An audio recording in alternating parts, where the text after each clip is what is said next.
Mom, I can't keep living like this. Ethan and his mom barely let me eat. Then, a sudden SOS call came from my once happy daughter, Ileana. Ileana, come back home. I instinctively shouted. Ileana had become worryingly thin. I won't forgive Ethan and his mother, I resolved with determination. Let me introduce myself. I'm Jana, a 50-year-old housewife. My husband James is 52 and works for a company. Our daughter is turning 26. After graduating from college, she landed a job at a major corporation and started living alone. James and I were enjoying our life as a couple after Ileana moved out. Although successful in her job, Ileana was shy around men and hesitant in relationships. So, when she got a boyfriend, James and I were overjoyed. James kept urging Ileana to bring him over, asking, "What's he like? Bring him home sometime." I cautioned James, "Honey, don't push her. She'll introduce him when she's ready. Let's wait patiently." Ileana just smiled. Soon, Ileana said she'd bring Ethan over. She playfully told James, "Dad, you kept insisting," so I complained to Ethan. "He agreed to come over to meet you, but don't say anything weird to Ethan, okay?" James was visibly delighted when Ethan came to greet us. James and I were nervous. However, Ethan's friendly conversation soon eased our tension. Ethan introduced himself to James and me. "Hello, I'm Ethan Smith, and I'm seriously dating Ileana with the intention of marrying her." Ileana blushed and said, "Marrying me? You're embarrassing me. You said it was just a casual greeting." James happily told Ileana, "No, it's great that he's thinking about the future, Ethan. I entrust Ileana to you." Their relationship progressed smoothly with our blessing, and Ethan proposed formally 5 months later. Seeing a blushing but happy Ileana made both James and me very happy. I heard Ethan worked for a major bank system company. James and I discussed how their future seemed secure as wedding preparations began. Ileana frequently sought advice. One day, Ileana asked me, "Hey, Mom, how much is the market price for a wedding ring?" "Ethan is planning to buy one for about $10,000. Surprised, I replied. "For wedding rings, maybe about $2,500 each for the couple. I've heard engagement rings are around $3,500. Ileana seemed a bit uneasy. "Right, I thought so too," she said. After asking around and reading magazines, I felt Ethan's sense of money was odd. However, when Ileana said, "Ethan insists it's a once-in-a-lifetime thing and wants me to have something nice," I conveniently interpreted it as Ethan wanting to give her a special gift. After some time, the two moved out of their bachelor's residence and into a condominium in New York. The area was very expensive, but convenient for commuting. I was a little concerned and said to Ileana, "Hey, Ileana, the area you and Ethan live in must be pretty expensive to rent, right? Are you going to be able to afford the monthly payments?" She reassured me, "Don't worry, Mom. Ethan's working hard and earns a decent salary too. His job requires living near the bank. Ethan is a systems engineer at a bank-rated systems company. If there is a problem, Ethan needs to rush to the site, even in the middle of the night. That's why the location had to be close to the bank, within a short taxi ride." Apparently, Ileana explained, "Ethan's company gives a substantial housing allowance, so we're fine. Don't worry, Mom," not fully understanding the company's situation. I had come to accept it as the new normal. Months passed, and I extended an invitation to Ileana for lunch before her wedding. Ileana and I had often enjoyed lunch together in the past, but after her marriage, she frequently declined, citing work commitments or prior plans. James suggested she might be adjusting to her new married life, but it felt like Ileana was avoiding me. Over the phone, Ileana agreed to join me for lunch the next Saturday, saying, "Oh, that's when Ethan is on a business trip." "Sure, Mom, I can make it.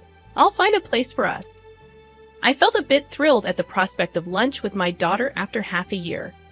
When I finally saw Ileana, she looked a bit pale. Concerned, I asked her what was wrong and suggested she rest if she wasn't feeling well. Ileana reassured me, saying she was fine, just tired from overtime at work. She thought lunch with me might help her unwind. We enjoyed a good chat for about 2 hours, just the two of us. About 2 hours in, Ileana's phone rang. She looked shocked at the display. She told me, "Mom, I have to go home already. Ethan's mother is calling." Ileana explained that Ivy was at their place. Surprised, I apologized for keeping her during such a busy time, and Ileana quickly left. Another half-year went by, and during this time, something terrible happened to Ileana. I learned about it from a phone call from her. It was a sad day, and James and I were enjoying our day off. While I was making her tea, suddenly my phone rang. The display showed Ileana's name. I quickly answered. Ileana hesitantly started, "Mom, it's me." Hi." She seemed unable to continue. Sensing something was wrong, I asked her what the matter was. She remained silent for a while, and I patiently waited for her to start talking. Eventually, she said, "Mom, I can't live like this anymore. Ethan and his mom barely let me eat. I might not survive if this continues." Shocked, I asked if she was okay, expressing concern about the severity of the situation and suggesting she come back home. Ileana seemed undecided. I firmly told her, "If you're feeling unwell, you can just sit around, Ellie. Come back home. We'll talk it over when you get here." Ileana responded, "Really? Can I come back? But I don't have any money. I can't leave." I thought this was strange. Ileana was earning a decent salary. But there was no time for a long discussion. Her situation sounded serious. First, I need to meet with Ileana to see how she is doing, I told myself. I instructed Ileana, "Take only your valuables with you and leave the house. There's a convenience store near your apartment, right? I will drive there and pick you up. Wait for me there." Sobbing, Ileana agreed. So James and I hurried to the convenience store. When we arrived, Ileana was crouched in the parking lot. When she saw me, she said, Mom, I'm sorry. I shouldn't have done this," and broke down in tears. I hugged Ileana, and together with James, we helped her into the car. She was terribly thin and almost gray in complexion. What could have happened to her? I was astonished. I held Ileana until she stopped crying. James said to me, "She will not be able to come down here. Let's take her home soon and give her a good rest. We need to talk to Ethan." I agreed with James. Yes, right now, letting Ileana rest is our top priority. When we arrived home, Ileana, possibly due to exhaustion, immediately fell asleep on the sofa.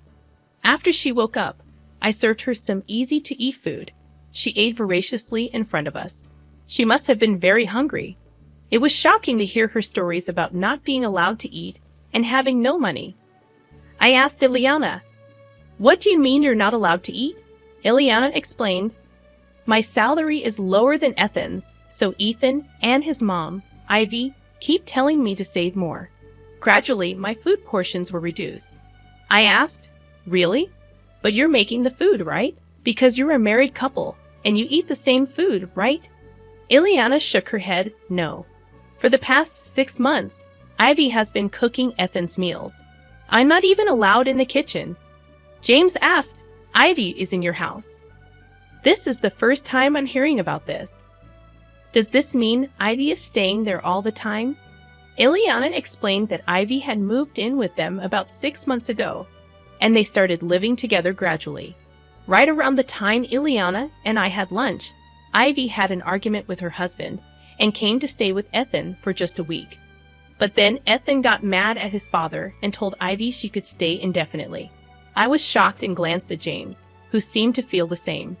Ileana continued, "Since then, Ivy has been criticizing my budgeting, saying it's all wrong and that I can't manage money at all." After Ivy criticized the budget, she took control of the household finances.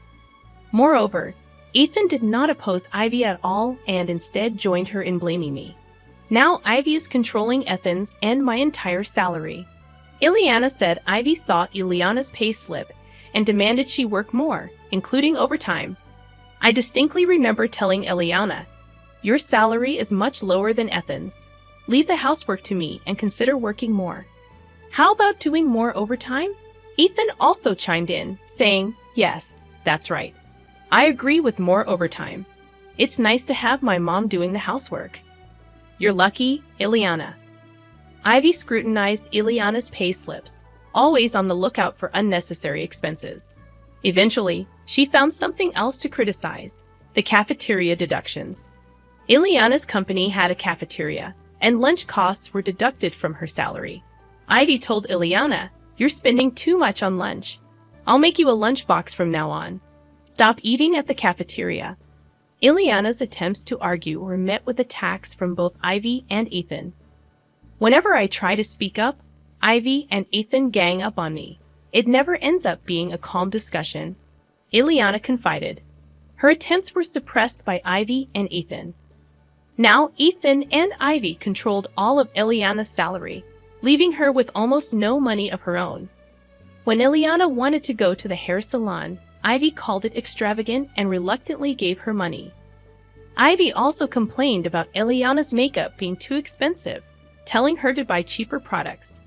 Ileana couldn't even buy new clothes, but Ivy never complained about Ethan's spending. Ethan seemed to spend money lavishly. Ileana told me. The other day, Ethan bought a branded watch. He told me that because of his job, he would be treated like an idiot if he didn't wear something decent. Ethan had a reckless way of spending his money. Ileana began to sob as she recalled these painful events. James and I listened in disbelief. Then, Ileana's phone rang. She flinched and turned pale. I instinctively answered the phone for her. It was Ivy. "Isn't this Ileana's phone? Why is Johnny answering?" Ivy asked. I told Ivy, "Hello. It's been a while. Ileana is not feeling well. I can talk to you on her behalf." Ivy said, "Is that so? Well, all right. Could you tell Ileana to come back home soon?" I replied, "Unfortunately, I can't do that. Ileana is unwell. She'll stay here until she recovers." Ivy retorted, "You're coddling her too much. As a mother, you should educate Ileana properly. She can't manage a budget or do household chores. It's always one problem after another." Struggling to find the right words, I remained silent. Then, Ivy changed the topic, asking, "So, Ileana will be commuting to work from your home?" I replied, "Yes, considering her health, we'll need to discuss this with her company. But for now, she'll be commuting from here." Ivy then said, "Please tell Ileana to return as soon as she's well." I responded, "Excuse me, Ivy, but I think it's necessary for us, including Ethan, to have a discussion about the future living arrangements." Ivy snorted and said, "Fine, we can talk any time," before hanging up.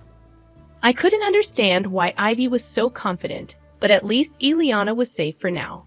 We needed to focus on her health and feelings and plan our next steps. That night, after Ileana went to sleep, James and I discussed the situation. The next day, Ileana was examined at a hospital. As expected, she was underweight and not sleeping well. After talking with her, we decided she should take a leave of absence from work.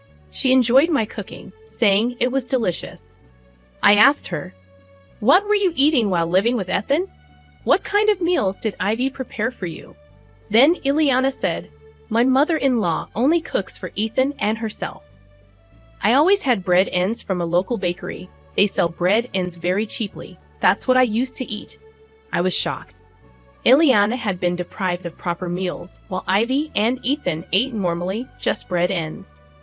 "Since when? What about your lunchbox? Didn't Ivy prepare that too?" I asked. Ileana explained, "I should have been stopped from eating at the company cafeteria by Ivy since 3 months ago. My lunchbox was just bread ends in a container. I was embarrassed, so I ate secretly in the break room when no one was around." Ileana said Ivy would taunt her about not earning as much as Ethan, saying with her salary, bread ends were all she deserved. She had been living on just bread ends for 3 months. I was shocked, and James, who heard everything, couldn't hide his surprise. Ileana, tired from talking, lay down to rest. James told me, "This is serious, strange. We need to investigate further if Ethan or Ivy calls again. By that time, I'll gather more information." I told James, "Yes, I think this is going too far." Then James and I began looking into Eliana's circumstances.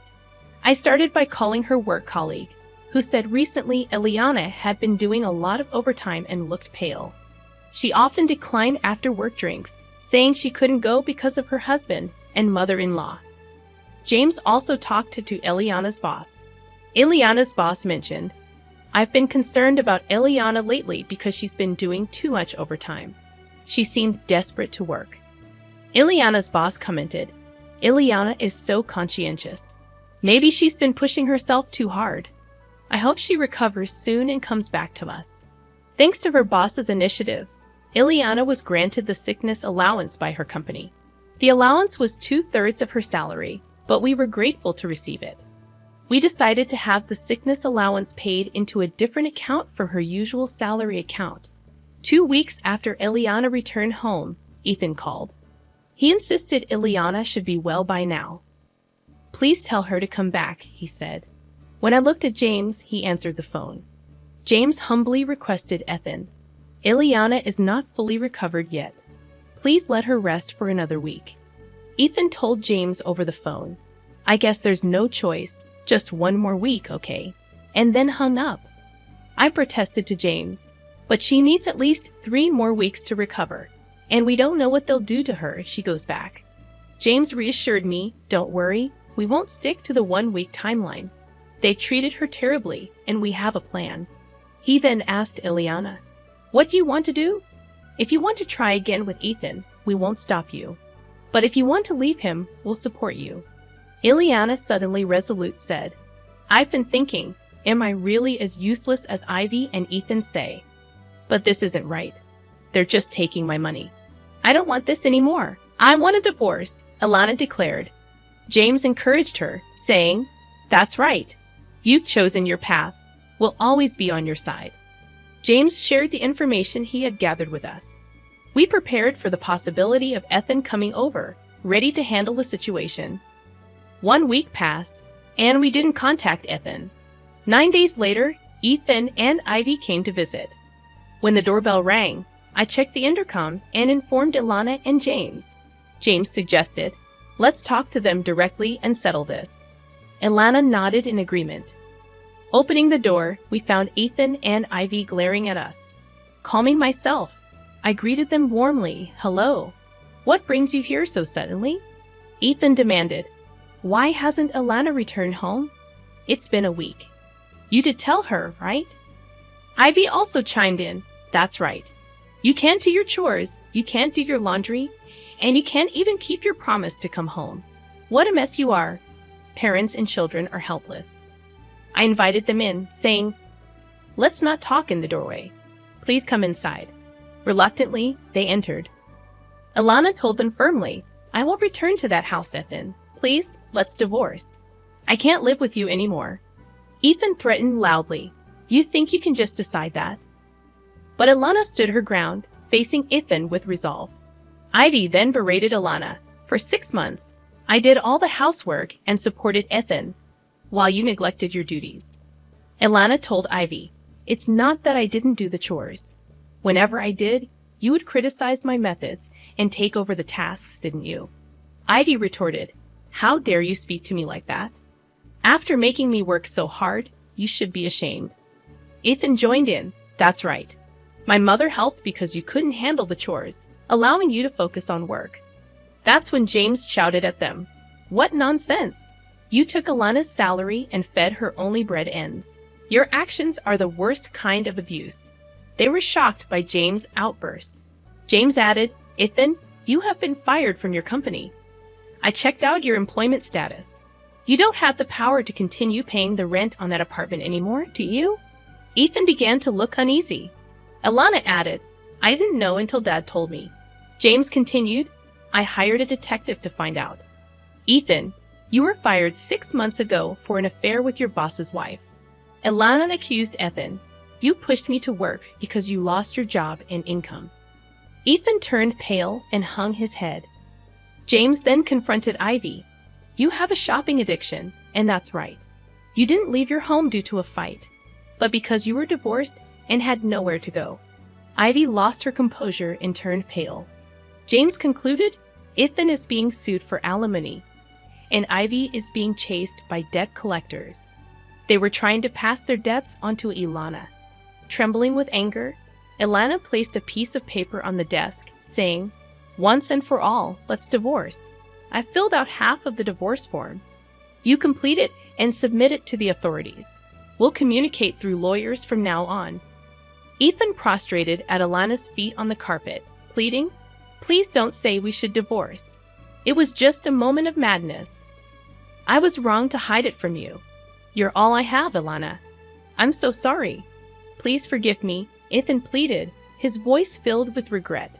Ivy, also appealing to Ilana, cried, "I did all the housework and took care of everything, didn't I? I'm sorry. Please come back. I'll keep doing the chores." Ilana, looking at Ethan and Ivy coldly, said, "I'm fed up. Who would want to start over with you two? You hid what you did and exploited my salary. I don't want to see your faces." Ethan and Ivy were unable to move from their spot, crying inconsolably. James sternly told them, "The conversation is over. It's time for you to leave. If you don't, we have our ways to deal with it." Reluctantly, Ethan and Ivy stood up and left our home, defeated. Afterward, with a lawyer's help, Ilana and Ethan officially divorced. Of course, we filed for alimony from Ethan. In addition to hiding his affair, we'd also added the fact that Ethan did not provide adequate meals to Ilana in the alimony claim. We had a doctor's diagnosis, which served as conclusive evidence against Ethan. Ethan had to move out of the apartment and live in a cheaper one with Ivy. Now he works day and night to pay the alimony to Ilana, and Ivy, not working, has become the target of Ethan's anger, and they constantly fight. Our lawyer informed us about Ethan and Ivy's current situation. Ilana fully recovered and returned to work. She seems to be enjoying her work more than ever. She apologized to me and James, saying, "I'm sorry for being a burden and coming back home. Thank you for all your help with the divorce. I'll be staying here for a while." I hugged her, saying, "Divorce doesn't matter. The fact that you're alive and well is all that matters to us." James added, "Don't overdo it. You're a hard worker, and sometimes you keep things to yourself too much." Ilana admitted, "I should have talked to you both sooner. I tried to handle too much on my own." Seeing Ilana's smile return was truly heartwarming. James, who stood by us and fought against Ethan and Ivy, proved to be incredibly reliable. I fell for him all over again. When I told him, he joked, "Then how about showing your gratitude with food? Make my favorite pork cutlets tonight as a family." We've overcome difficulties and will surely face more in the future. But with James and Ilana by my side, I want to support each other as a family.